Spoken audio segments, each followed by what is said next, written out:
Hello friends, SRT किचनमध्ये पुन्हा एकदा आपलं मनपूर्वक स्वागत आहे। आज आपण चमचमीत आणि झणझणीत अशी बेसनाच्या गोळ्यांची भाजी बनवणार आहोत।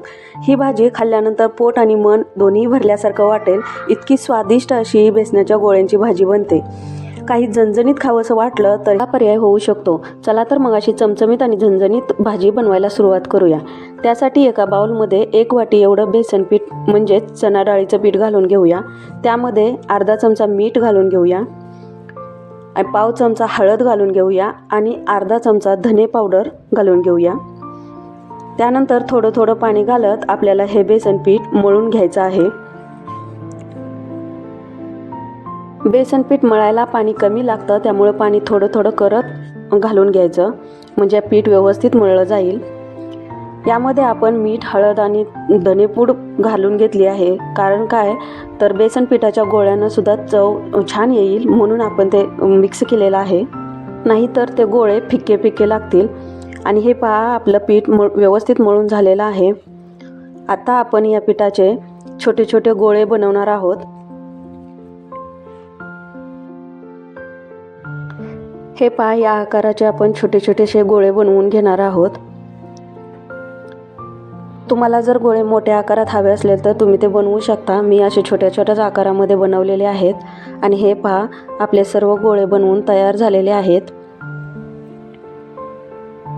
आता हे गोळे आपल्याला उकडून घ्यायचे आहेत। त्यासाठी एका कढईमध्ये 1 ग्लास पाणी घालून घेऊया आणि त्यामध्ये अशी एक रिंग ठेवून त्यावरती तेलाने ग्रीस केलेली प्लेट ठेवून घेऊया आणि आपल्याला हे स्टीम करून घ्यायचं आहे। त्यासाठी मी हे गॅसवर स्टीम करायला ठेवलेलं आहे। आणि हे पहा, आपली कढई स्टीम झालेली आहे। आता ह्या स्टीम झालेल्या कढईमध्ये आपण जे बेसनाचे गोळे बनवून घेतलेले होते ते गोळे ठेवून घेऊया। सर्व गोळे ठेवून झाले की झाकण ठेवून 6-7 मिनिटासाठी हे गोळे आपल्याला उकडून घ्यायचे आहेत।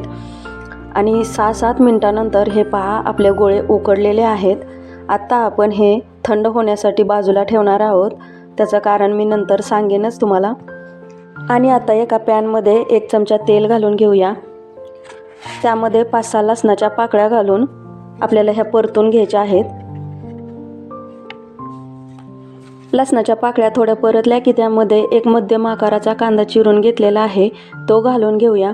आपल्याला हा कांदा थोडा परतून घ्यायचा आहे, थोडा ब्राऊन कलर येईपर्यंत हा कांदा परतायचा आहे आपल्याला। कांदा थोडा परतला की त्यामध्ये कढीपत्ता घालून घेऊया। हे सर्व थोडं परतून घ्यायचं आहे आपल्याला। कांदा कढीपत्ता व्यवस्थित थोडंसं परतलं की त्यामध्ये एक मध्यम आकाराचा टोमॅटो चिरून घेतलेला आहे, तो घालून घेऊया। आणि आपल्याला हा टोमॅटोही थोडासा मऊ होईपर्यंत परतून घ्यायचा आहे। टोमॅटो परतून झाला की आपल्याला हे सर्व थंड करायला ठेवायचं आहे। त्यानंतर मिक्सरच्या भांड्यात हे सर्व थंड झालेलं घालून घेऊया आणि आपल्याला याची पेस्ट बनवायची आहे। हे सर्व घालून झालं की त्यामध्ये थोडीशी कोथिंबीर घालून घेऊया आणि याची पेस्ट बनवून घेऊया। आणि हे पहा, आपली पेस्ट बनवून झालेली आहे। ही अशी बारीक करून घेतलेली आहे आपण पेस्ट तयार झालेली आहे। आता एका कढईमध्ये 2 चमचे तेल घालून घेऊया। तेल गरम झालं की 1 चमचा मोहरी घालून घेऊया। मोहरी थोडी तडतडली की त्यामध्ये अर्धा चमचा जिरा घालून घेऊया आणि त्यानंतर ही आपण जी पेस्ट बनवलेली होती ती घालून घेऊया। पेस्ट आपल्याला चांगली परतून घ्यायची आहे। पेस्ट थोडीशी परतली की त्यामध्ये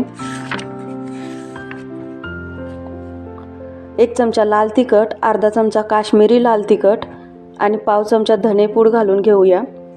धनेपूड आधी आपण घातलेले त्यामुळे थोडीशी कमीच घालायची। हे सर्व व्यवस्थित परतून घ्यायचं आहे। त्यानंतर मिक्सरच्या भांड्याला जी पेस्ट राहिलेली होती त्यामध्ये पाणी घालून घ्यायचं आणि ते पाणी या पेस्टमध्ये घालून घ्यायचं आहे आपल्याला। तुम्हाला जेवढा रस्सा हवा आहे तेवढं पाणी घालून घ्यायचं।